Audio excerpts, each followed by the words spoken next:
I represent about 130,000 people here in Astoria and Long Island City and Queens. And my office gets so many phone calls from seniors who say, am I just not supposed to get my medicine this month? Am I like, what am I supposed to give up here to find extra money?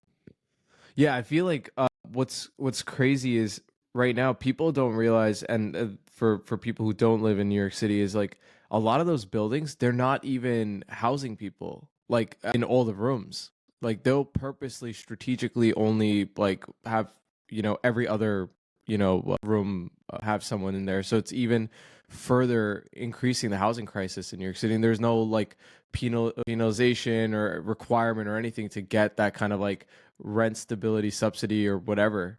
And that it's disappointing that no one in New York City is talking about it, at that deeper level. I I studied economics at Stony Brook University, so I'm from New York. I'm from Long Island.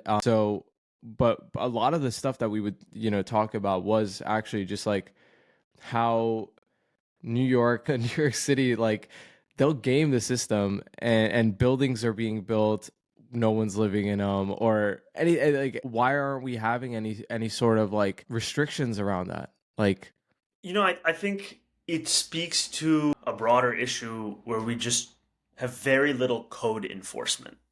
We have very little accountability. And, in politics, it's not very sexy to talk about laws that already exist that are not enforced.